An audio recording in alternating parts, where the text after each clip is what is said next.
Boa noite, doutor Marcos.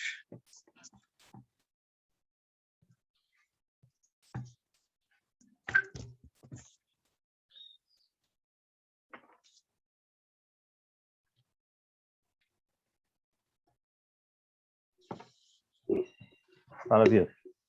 Boa noite. Boa noite, amigo. Tudo bom?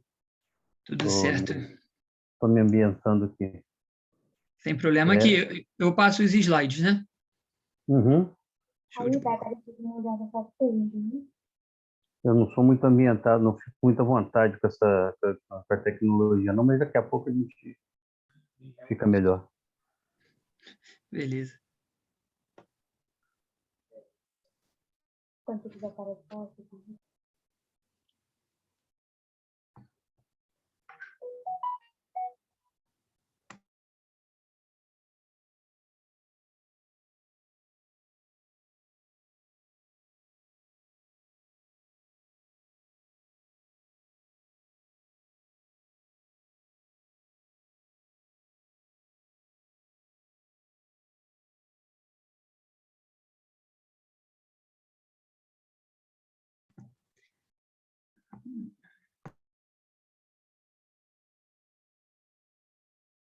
Legal.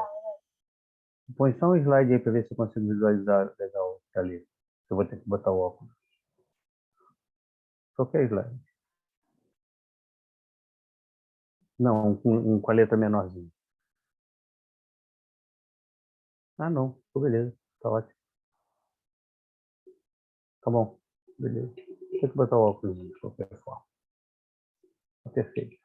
Tá ótimo.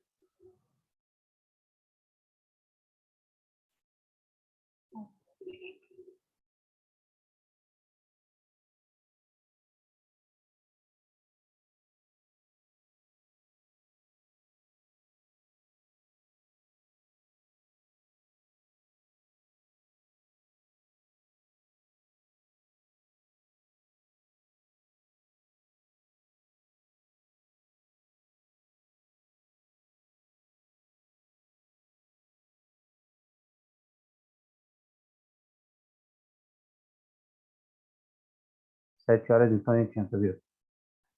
Valeu? Beleza, professor, eu vou dar, tipo, só uns, mais ou menos 7h05 a gente começa, né? Esperar o pessoal entrar Sim. também. Tá bom? Tá bom, tá Então, combinado. beleza. Um abraço. Abraço, até daqui a pouco.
estavam que anjos acompanhavam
para que se perde.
Boa noite, pessoal.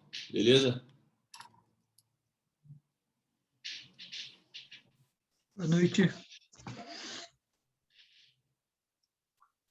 Vamos esperar mais uns minutinhos aí, né, para a galera entrar. Tranquilo.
Porque você traumatizou? Não, porque eu não gosto, pô. Depois que eu pude comer coisas industrializadas, por que eu vou comer alguma coisa natural? Cara, eu comi fruta pra minha vida inteira. Ih, tá, deixa eu atrasar. Não é, não, já tô na aula. E eu vou atrasar. Deixa eu ver por aí.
Acho que agora podemos começar, né? 7:05. Isso, o pessoal já está entrando, mas acho que a gente já pode começar. Beleza. Boa noite a todos. Meu nome é Vitor Ladeira, sou presidente da LAOT, e é com muita alegria que estamos aqui para dar início às nossas atividades, né, com essa aula inaugural. De início, gostaria de pedir desculpas, pois tivemos um problema com o nosso e-mail e foram enviados alguns links de confirmação para esta aula, e foi só um problema técnico. E agora eu gostaria de convidar o vice-presidente, Otávio Augusto, para dar continuidade a esta aula. Bom, boa noite a todos. Como o Vitor já disse, sou vice-presidente, sou Otávio, vice-presidente da Liga de Ortopedia e Trauma, aqui da FMP. Sejam muito bem-vindos à nossa aula inaugural da LAOT, que vai abordar o tema fraturas abertas e fechadas. Então, nossa aula será ministrada pelo Dr. Marcos Vinícius, que fez sua residência em ortopedia pelo Hospital São Zacarias, no Rio, fez ortopedia infantil na PUC-Rio, foi chefe do serviço de residência do Hospital Iguaçu, Dr. Arnaldo Luiz Leão Blum, né, de 1985 ao ano 2000, e é chefe do serviço de ortopedia do Hospital da Unimed, aqui de Petrópolis. Então, desde já agradeço ao Dr. Marcos Vinícius por ter aceitado o nosso convite para dar essa aula. Tenho certeza que vai ser muito proveitoso para todos nós e que tenhamos uma boa aula. Professor, acho que é melhor as perguntas serem feitas no final, porque aí fica mais organizados. Mas se você preferir que as dúvidas sejam tiradas na hora, tranquilo também. Não me incomodo, não. Eu acho que no final fica mais organizado também. Quero dar boa noite a todos. Agradecer o convite de ter sido chamado para um bate-papo informal, né? Não vamos botar como aula, não. Agora vocês são colegas. Dentro em breve serão médicos. E o Vitor já me conhece há algum tempo, sabe que eu trato a todos como colegas. E agradecer a presença do Jonas, que também está aí, que ministra a cadeira para vocês na faculdade. E vamos lá, vamos ter um bate-papo tranquilo, informal, tentando passar o máximo de conhecimento possível para vocês.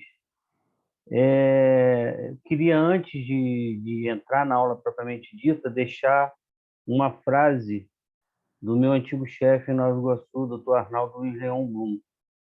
Ele dizia para a gente que conhecimento não transmitido é conhecimento perdido. E vocês vão ver que hoje, eu hoje tenho 31 anos de formado, e esse tempo passa muito rápido. Então, daqui a pouco são vocês que vão estar transferindo esse conhecimento para os colegas. Então, tudo que aprenderem, passem adiante. Isso é uma dica. Dito isso, vamos entrar na aula propriamente dita. O tema da nossa aula de hoje são fraturas abertas e fraturas fechadas. Basicamente, fraturas, né? E aí a gente vai para a definição de fratura. O que seria uma fratura? A definição formal é a perda da solução de continuidade do tecido ósseo. Normalmente, essa perda dessa solução de continuidade ela se dá por um trauma. Tá? E aí vamos de cara colocar o seguinte: sempre que vocês pegarem um paciente com história de trauma, é mandatório que vocês, após a anamnese, exame clínico, tenham em mente que esse paciente sempre vai ter que fazer um exame radiológico, né? É fundamental. E aí, como você vai definir essa fratura e como você vai colocar essa fratura em prontuário é o que vai fazer com que você passe para o colega e para o paciente da melhor forma.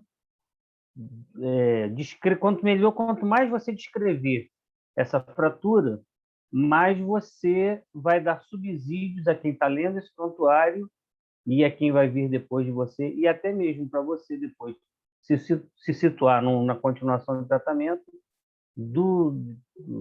como está essa fratura. E aí a gente entra nas classificações. Próximo slide. E aí você tem vários parâmetros para classificar. Quanto ao traço, você vai ter fraturas transversas, oblíquas, espirais, cominutivas, e depois a gente vai ver numa outra classificação mais à frente, que elas vão acontecer de acordo com o mecanismo que leva a elas. Tá? Então, se você tem um trauma direto, na maioria das vezes você vai ter uma fratura transversa. Agora, uma coisa importante também da gente colocar nesse momento é quando esse paciente chega para você no pronto-socorro, no exame físico desse doente, um paciente que não tem fratura, ele vai chegar com um edema, normalmente, quando você faz a palpação, um edema amolecido, um edema ou quase na normalidade. Quando você tem um paciente com fratura, quando você, basicamente, você tem um traço desse, você tem um sangramento do espaço ósseo para o espaço interno. Esse sangramento ele faz um entumecimento dos tecidos. Então, a palpação do edema da fratura, você vai ver que você vai ter você vai ter um edema duro, porque o sangue ele vai causar isso. Então, sempre botar a mão no paciente é fundamental. Colher uma boa história física e fazer um bom exame físico, tá? A fratura ela se localiza em 3 pilares básicos no exame: dor, edema e impotência funcional. Isso a gente tem que ter em mente sempre que você recebe o doente na emergência. Próximo slide.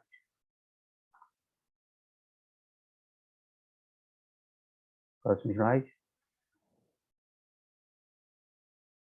Aí você tem, quanto ao mecanismo direto e indireto que vai levar ao tipo de fratura, quanto ao alinhamento, se elas são alinhadas ou desalinhadas, ou desviadas, né? E uma coisa que a gente esqueceu até de colocar aqui, mas que cabe aqui, se o traço dele se o traço da fratura é completo ou incompleto, tá?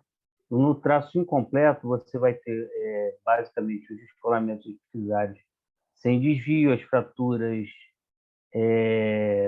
impactadas, e você vai ter no idoso principalmente a fratura do colo de fêmur impactada, que é uma fratura que às vezes você precisa até do recurso da tomografia para chegar a uma conclusão se houve realmente uma fratura ou não. Fraturas incompletas.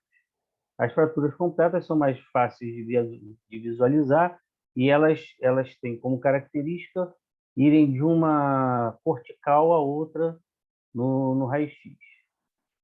Quanto à topografia da fratura, quanto mais distais quanto mais na parte distal e proximal do ossotoma, elas são epifisárias, que são as mais distais, metafisárias, que são as fraturas junto no primeiro terço do osso, e as fraturas diafisárias, que são do terço distal ao terço médio, a parte proximal das fraturas. E a gente entra no tema da aula propriamente dito, se elas são fraturas abertas ou fechadas. O que define uma fratura aberta e uma fratura fechada é a comunicação com o meio externo, tá? E aí quando você tem um mínimo de comunicação com o meio externo, você tem uma fratura aberta. Foi colocado nesse slide aí a classificação de Salter-Harris dos descolamentos epifisários.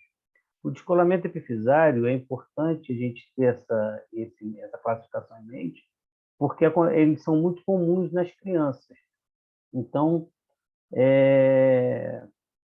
você vai ter fraturas principalmente distais de rádio, proximais de tíbia, distais de tíbia, em que você vai precisar abrir mão dessa classificação para poder descrever de forma correta a fratura. Próximo slide.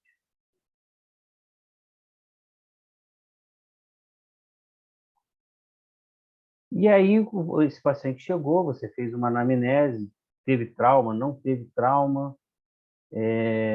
fez o exame físico desse paciente, viu se ele tem deformidade, viu se ele tem... como está esse edema dessa fratura, viu se essa fratura tem desvios ou não. E aí você vai passar para o objetivo inicial desse seu atendimento, que é minimizar a dor desse paciente, tá? Você vai, logo assim que você atende esse paciente, se você vê que você tem um desvio ou muita dor, você vai tentar fazer um tipo de imobilização provisória, até mesmo para levar esse paciente até o raio-x, de forma que ele não sinta dor. E aí você vai, após o raio-x, se você tem uma fratura alinhada, você tem que promover a imobilização do segmento da articulação distal e da articulação proximal ao foco de fratura. Tendo em mente que toda imobilização, por si só, ela já dá uma analgesia para o paciente, tá? Então, a imobilização ela é fundamental. Você tem que ter em mente também que se essa fratura tiver um edema muito grande, um desvio, se você colocar um gesso circular nesse paciente, você pode causar uma compressão desse edema que vai evoluir nas primeiras 72 horas.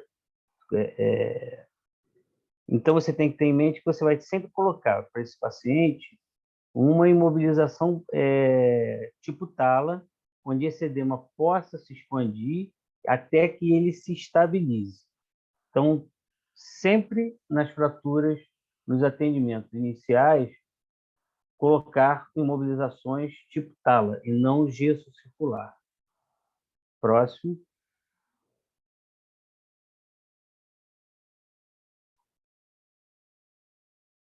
Como a gente já tinha dito, a fratura fechada é aquela que a gente não tem comunicação com o meio externo, né?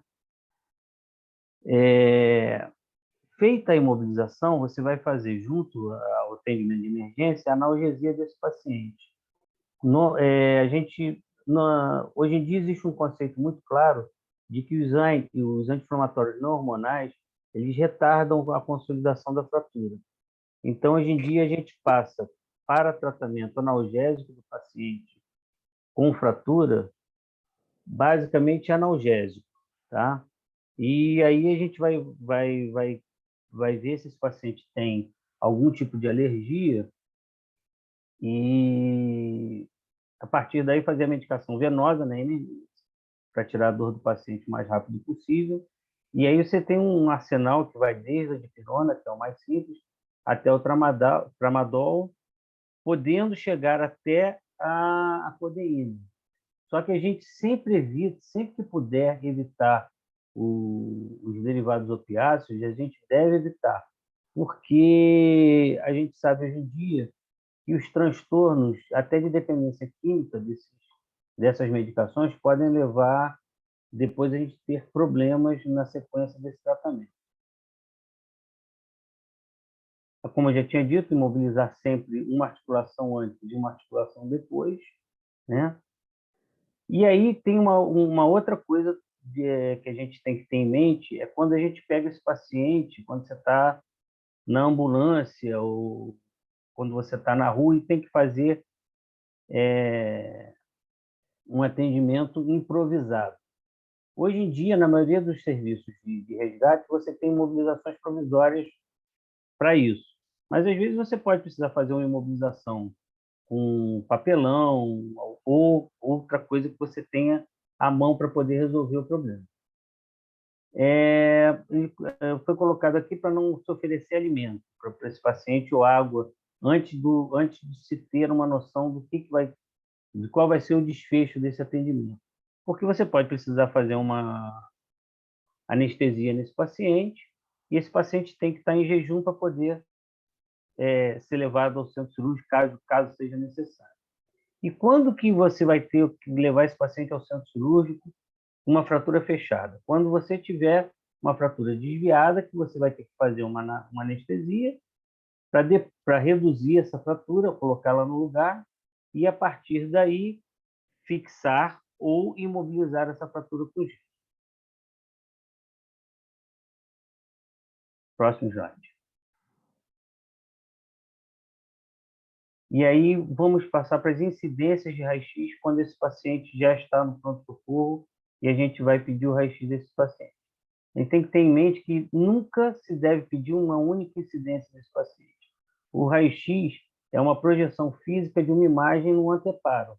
Então, quando você faz uma única incidência, você pode deixar passar uma imagem de uma fratura que você não viu em outra dimensão, em outra colocação desse raio.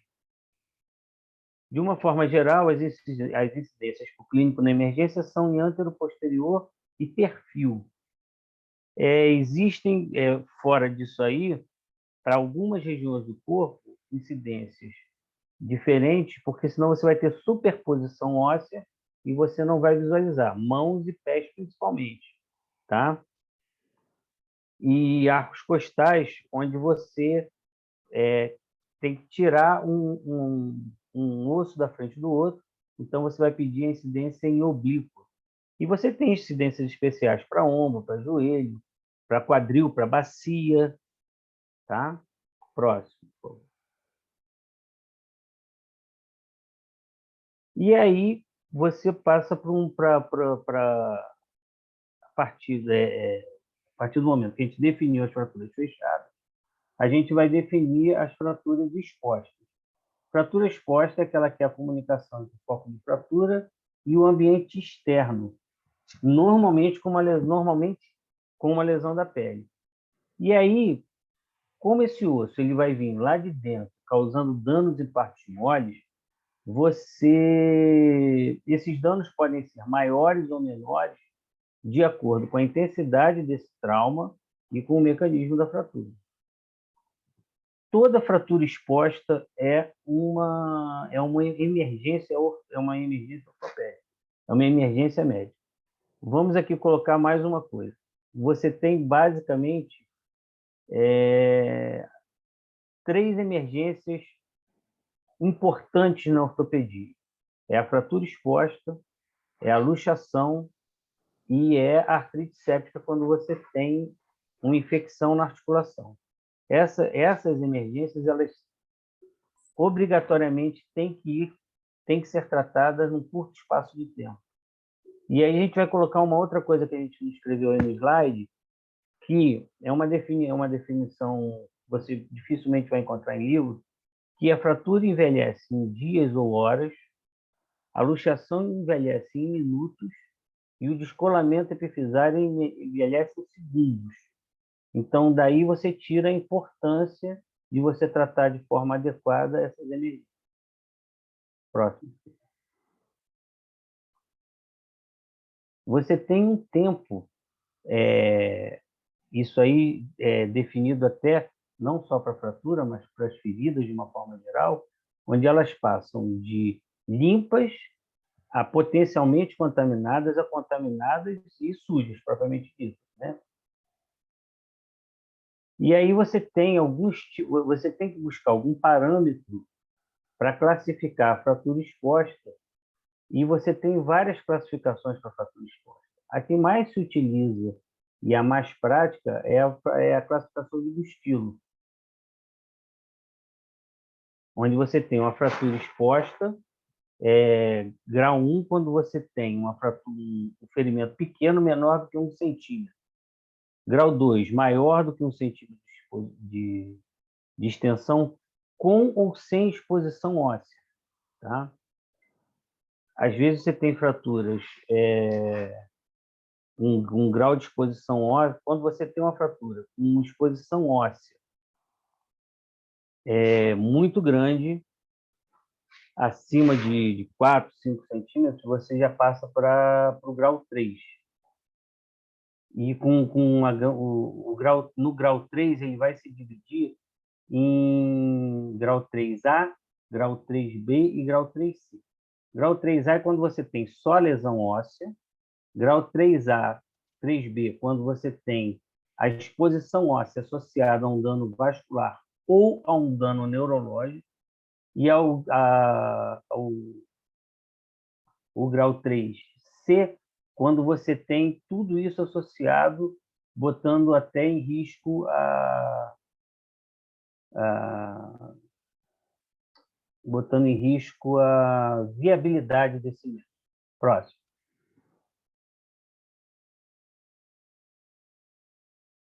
Essa é uma outra classificação, que é a classificação de Chern, que a gente colocou aí para ilustrar. Próximo.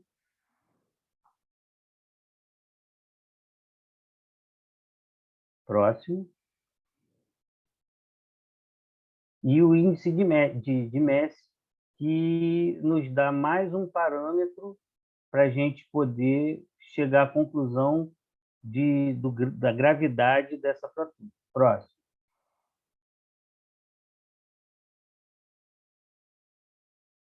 Isso aí é um organogramazinho que a gente fez no protocolo de fratura exposta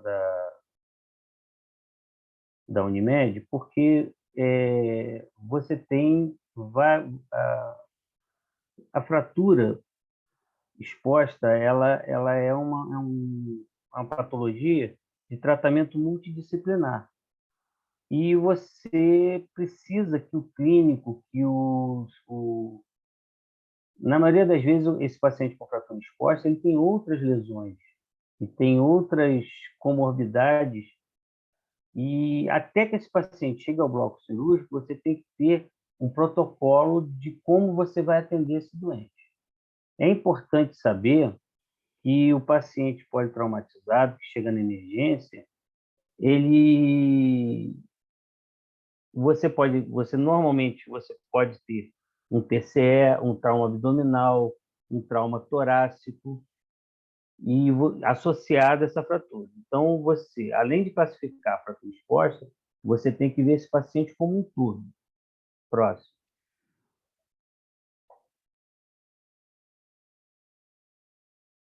Os objetivos do tratamento da fratura exposta é você conseguir fazer uma estabilização e um alinhamento desses ossos fraturados, uma limpeza adequada, né?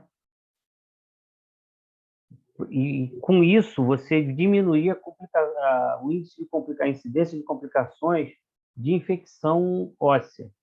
É importante colocar que a infecção óssea é uma infecção de difícil tratamento. Então, se você não agir de forma adequada e se instaurar uma osteomielite, depois você vai ter um grande problema para solucionar.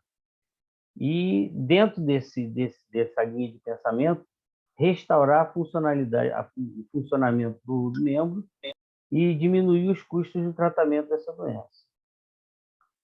Indicadores. Operar essa cirurgia, como eu tinha dito, a fratura exposta, ela deve ser operada o mais rápido possível, de preferência dentro das 6 primeiras horas. E vocês vão ver que, às vezes, em grandes hospitais, você não vai conseguir fazer isso por conta da quantidade de cirurgias que se amontou no hospital. Mas sempre tentar, de forma mais enfática, colocar esse paciente o mais rápido possível, e aí você diminuir a taxa de infecção, você vai diminuindo a taxa de infecção, você vai diminuir o tempo de permanência no hospital e o número de procedimentos que você possa vir a fazer. Próximo.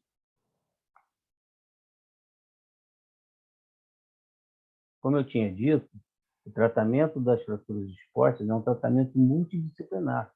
Então, você, além do ortopedista, você pode ser que você precise de um cirurgião vascular, ou se você tiver uma lesão vascular, você pode precisar de um neurocirurgião. A anestesia desse paciente, para você fazer o seu procedimento, ela é fundamental, e você vai ter sempre um paciente muito espoliado e, às vezes, muito rebaixado para que esse anestesista possa agir. A partir daí, você vai precisar de fisioterapeutas no pós-operatório, de um bom clínico para estabilizar esse doente, dos profissionais da DIP para controlar a infecção caso você tenha, e por aí vai. Próximo.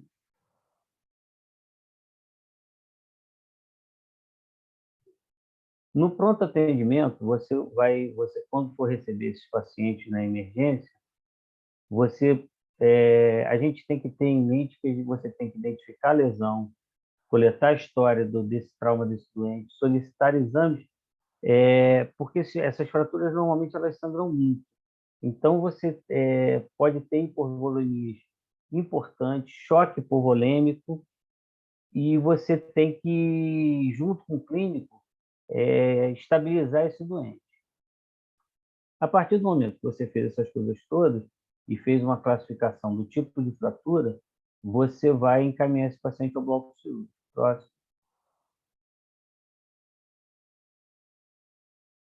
Essas são as imobilizações, hoje em dia, que a gente tem provisórias, na maioria das equipes de resgate, de ambulância, do bombeiro, e elas nos trazem, elas minimizam as sequelas da chegada desse doente até a emergência, para que a gente possa ter um paciente melhor atendido a partir daí. Próximo.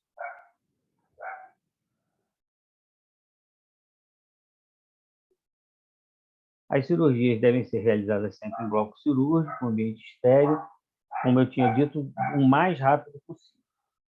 É importante nesse atendimento do paciente na emergência, antes de chegar ao centro cirúrgico, sempre se sabe, você vai pegar esse paciente na emergência, você vai fazer uma limpeza primária dessa ferida, dessa fratura, se possível, alinhar o membro, você vai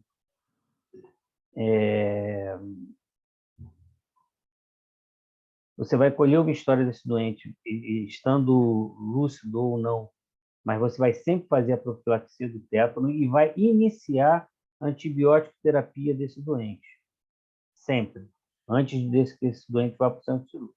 A partir daí, você vai fazer o exame radiológico para você ter um parâmetro e fazer uma programação de como você vai tratar esse paciente.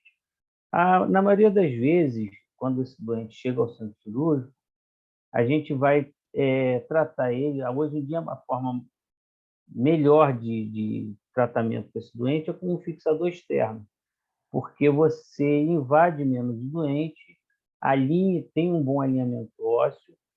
Com o fixador externo, você consegue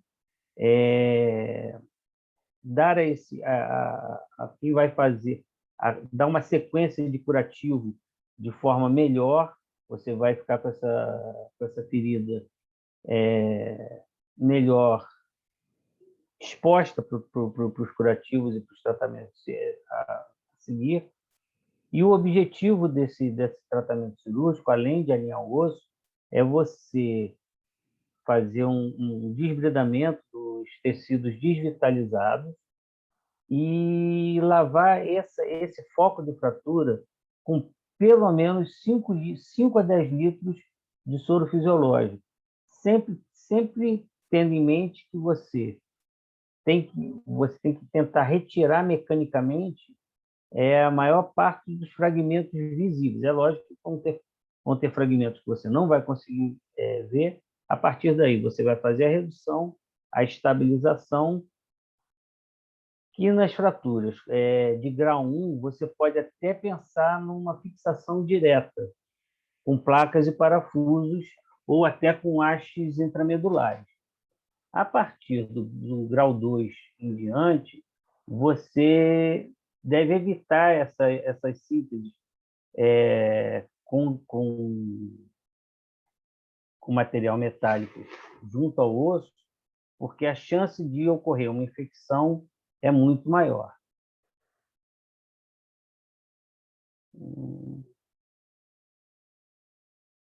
Então, nas fraturas, volta aquele slide.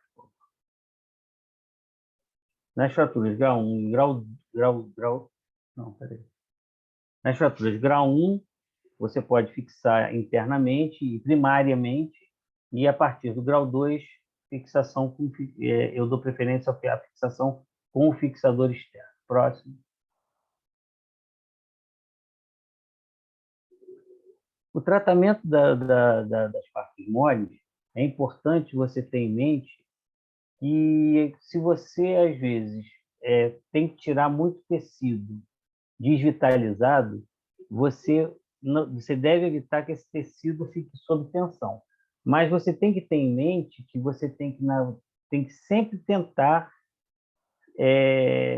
cobrir ossos, tendões, vasos e nervos, não deixar também que eles fiquem expostos, mas procurar, a partir daí, evitar uma tensão sobre essa área.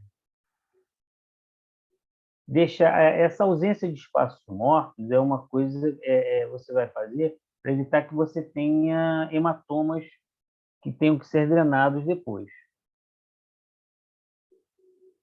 Próximo.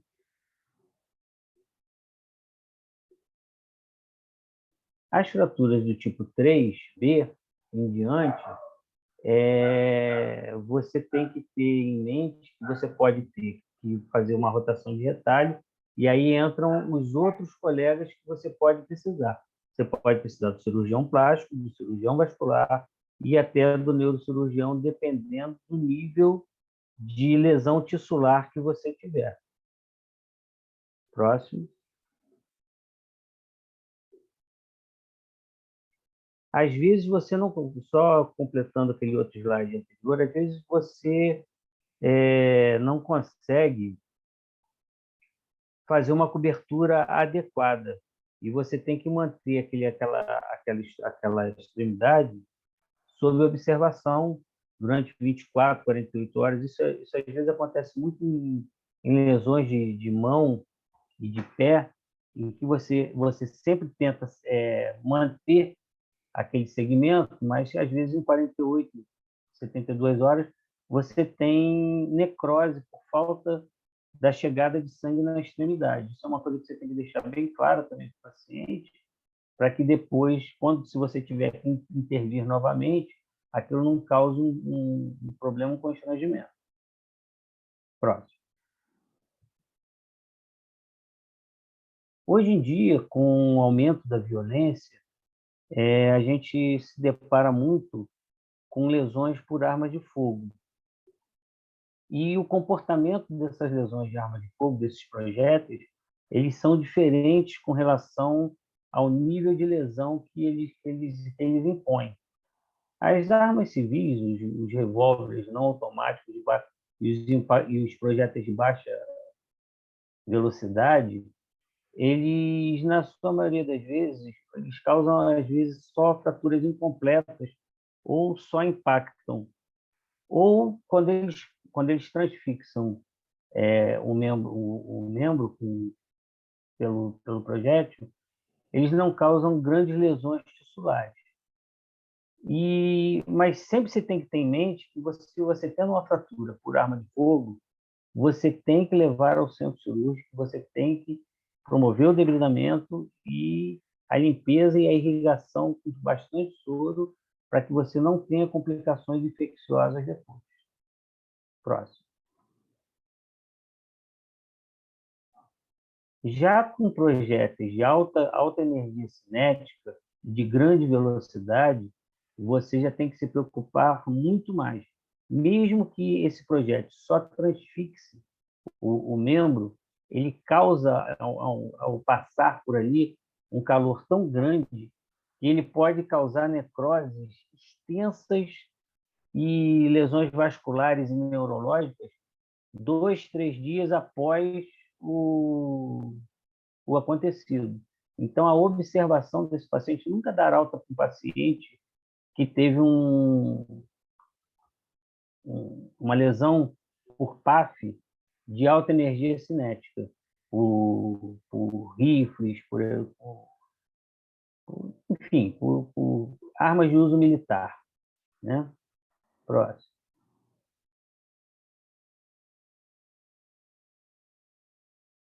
Antibiótico profilaxia e até mesmo o tratamento das fraturas expostas, tanto quanto a fixação, é importante que você tenha uma boa classificação do paciente quando chega com a fratura, para que você estipule esse tipo de tratamento. Na maioria das vezes, no grau 1, você entra só com a cefalotina ou cefazolina. Você faz uma dose de ataque na emergência de 2 gramas e depois você mantém a cefazolina 1 grama por via endovenosa. Nas fraturas tipo 2 e tipo 3, e uma coisa a se observar é o seguinte: se o paciente faz uma senhora faz uma fratura exposta, grau 2, em casa, num chão de cozinha, de piso frio, limpo, ela vai se comportar diferente de uma fratura tipo 2 de uma pessoa que caiu de moto numa estrada de terra. O nível de contaminação dessa ferida é muito maior. E então a gente tem que ter em mente que às vezes você tem um tipo 2 um pouco maior do que um tipo 1 e você vai começar só com a cefazolina. Se você vê que você tem um nível de contaminação dessa ferida com terra, com outras substâncias, que é asfalto, que podem levar a uma infecção maior e uma lesão maior, com necrose e partimose, você deve associar a cefalotina à gentamicina para você poder pegar uma gama maior de bactérias gram-positivas e gram-negativas. Tá?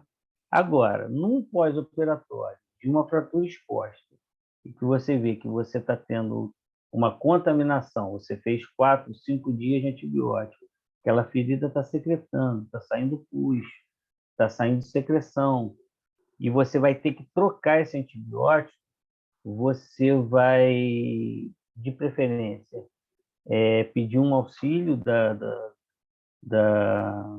da comissão de infecção hospitalar do seu hospital. O ideal é que você fique de 3 a 4 dias sem fazer antibiótico nenhum, se for possível.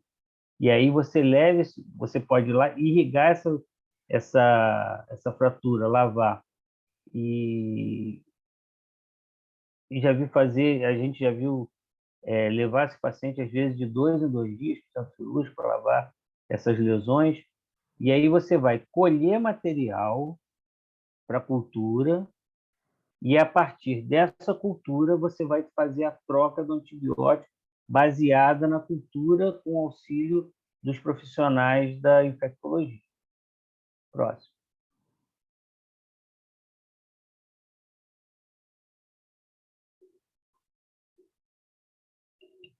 E aí, como a gente tinha comentado, as fraturas do tipo 1 e do tipo 2, elas são contaminadas por germe gram-positivo e gram-negativo. Nas fraturas tipo 2, já indo para o tipo 3 e do tipo 3, você pode ter a incidência de bactérias anaeróbicas que podem levar até a gangrena. Nas fraturas limpas do tipo 1, a gente leva essa antibiótico terapia por pelo menos 5 dias, não tendo complicações infecciosas. E a gente já tinha falado da cultura que a gente vai fazer se a gente tiver que evoluir e trocar esse antibiótico com o auxílio do pessoal da CCIH. Próximo.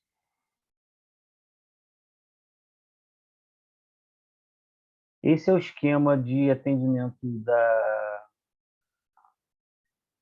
da nosso protocolo de atendimento às fraturas expostas na Unimed, para ilustrar para vocês. Depois vocês podem olhar com mais calma. Próximo.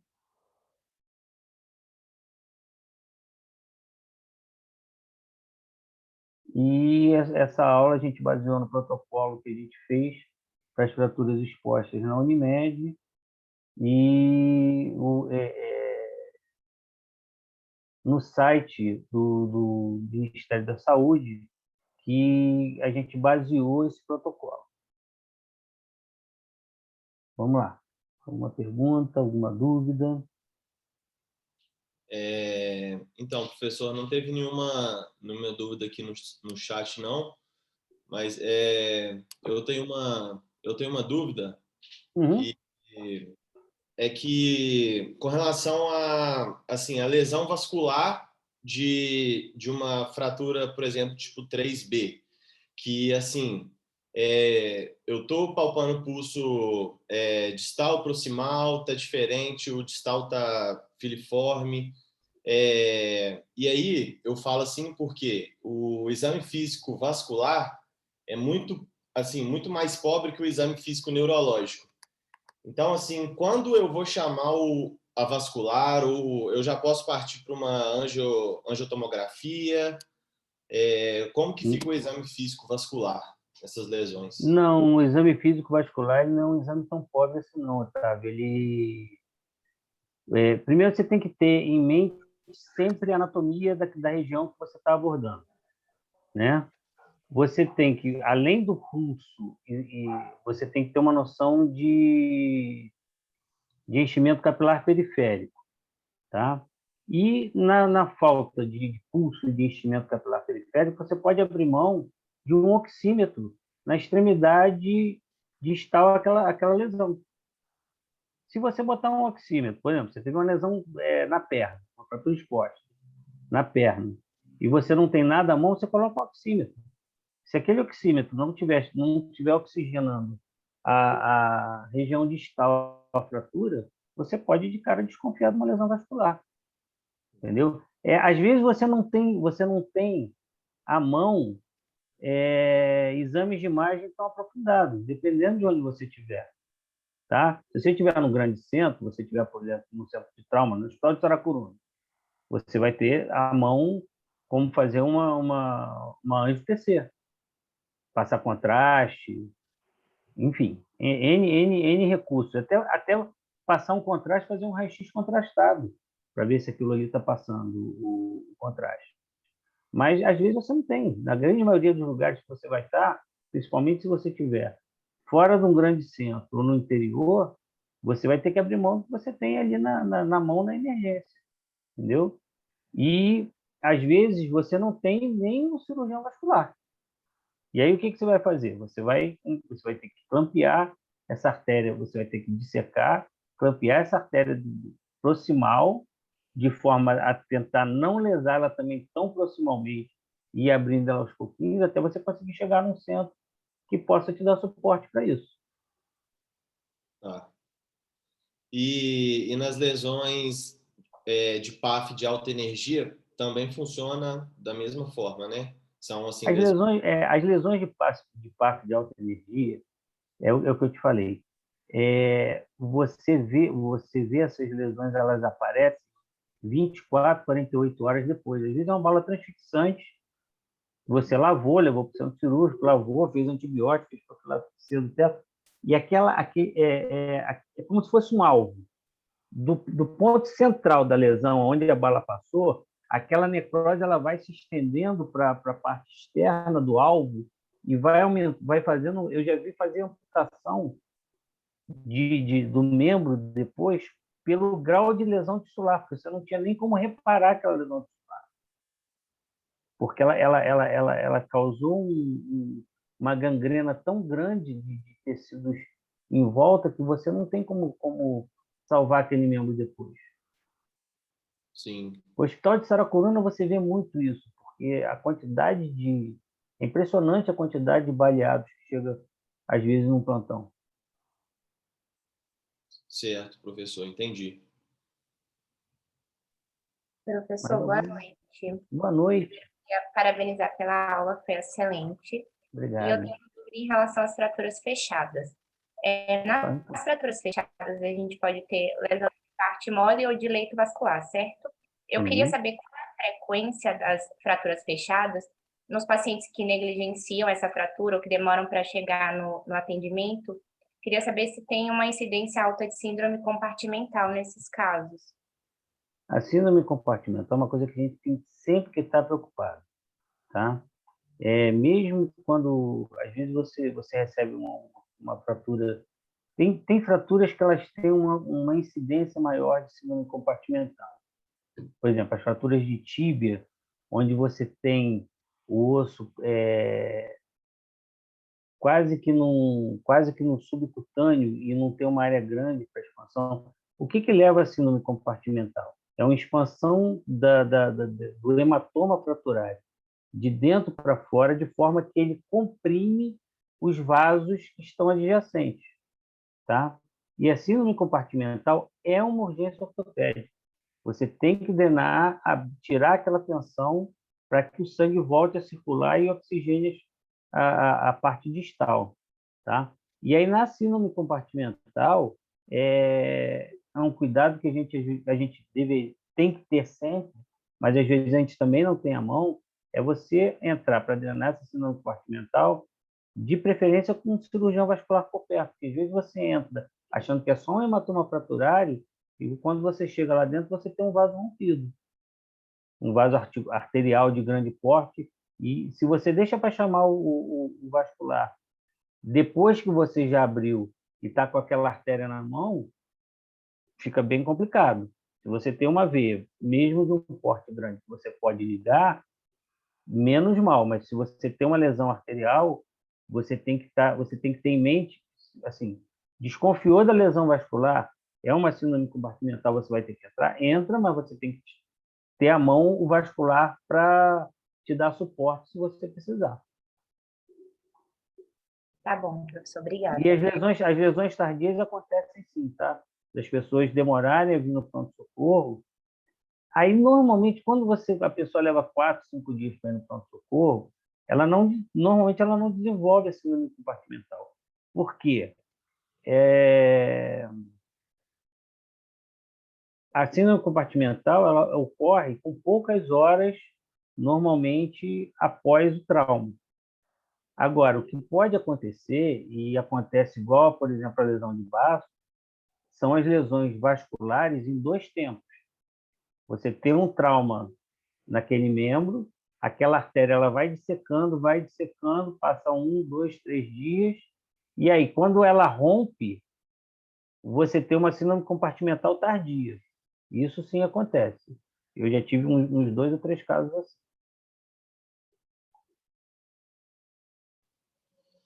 Professor, temos mais uma pergunta aqui do Vitor Sperduto no chat. Ele está questionando com relação ao clampeamento da artéria, se é na região proximal ou distal da lesão. Proximal à lesão. Se você não souber a anatomia daquela região ali, se você não tiver conseguindo um acesso pela ferida ou pelo foco, você procura um acesso que você tenha segurança proximal à lesão. Você tem uma lesão na perna e a única anatomia que você sabe é da femoral lá em cima, perto da área ilíaca, você disseca ela lá em cima e clampeia. Tendo em vista que você tem que abrir aquilo ali de pelo menos de meia hora para você não deixar que todos os tecidos a partir dali se desvitalizem. Certo, professor, muito obrigado. Respondi. Professor, eu tenho uma dúvida. Na aula você falou que às vezes pode ser feito, né, o manejo inicial da fratura exposta, e aí posteriormente, com 48 horas, esse membro evoluir com inviabilidade. Aí eu gostaria de saber se essa inviabilidade ela só vai ocorrer nas fraturas grau 3C, né, quando a gente vai ter uma lesão vascular extensa, ou se ela pode estar presente em qualquer tipo de fratura exposta. Ela pode evoluir de forma desfavorável em qualquer tipo. Você tem que manter esse paciente, foi o que eu tinha dito lá atrás, pelo menos 5 dias em antibiótico terapia venosa no hospital e sob observação. É o mínimo de tempo que você deve manter, pelo menos ter esse doente sob seus olhares.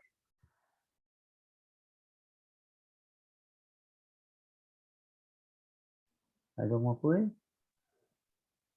Acho que não, professor. Com isso, né, a gente encerra a nossa aula, agradecendo mais uma vez por você ter aceitado o nosso convite, professor. A aula foi excelente. Em nome de todos da Liga, eu agradeço. A aula foi muito boa, deu para absorver muita coisa. Eu que agradeço o convite, estou muito lisonjeado com o convite, e sempre que vocês precisarem, eu estarei aqui para como eu disse, conhecimento tem que ser compartilhado. E sempre que vocês precisarem, eu vou estar aqui para ajudar vocês. Isso aí, a gente aqui no chat o pessoal também tá agradecendo, falando que a aula foi muito boa. É isso, professor, obrigado. Agora, para todo mundo, a gente vai disponibilizar o link de presença aqui no chat. Peço a vocês que não esqueçam. Lembrando que haverá emissão de certificado, né? E quem participar da prova de admissão da Liga vai ganhar 10% da nota, né, somados da nossa prova de admissão. Quanto à prova de admissão, Vitor, pode passar para o próximo slide, por favor. Bom, quanto ao nosso simpósio, né? Ele vai ocorrer nos dias 2 e 3 de junho, às 19 horas. E agora, após a finalização da aula, nós vamos abrir as inscrições. E as inscrições são gratuitas para qualquer pessoa que queira assistir as palestras. Para se inscrever, basta se inscrever no link que vai estar na nossa bio do Instagram e marcar 3 amigos no comentário da publicação que a gente vai fazer agora, quando terminar aqui. Para os alunos que se interessarem em fazer a nossa prova de admissão, né, de acordo com as vagas que a gente vai disponibilizar e informar também no nosso Instagram, o valor para realizar a prova vai ser de R$20. Quanto à data da prova e como vai ser a prova, a gente ainda não sabe informar, que a gente ainda está vendo, né, se vai ser presencial ou se vai ser online. E é isso, a gente espera que vocês tenham gostado da aula e que participem do nosso simpósio, que a gente preparou com muito carinho e que vai ser muito legal. Isso aí, pessoal. Boa noite a todos. Muito obrigado pela presença de todos vocês. Estamos encerrados, né? Isso aí. Boa noite, gente. Obrigado. Boa noite, obrigada a todo mundo que participou.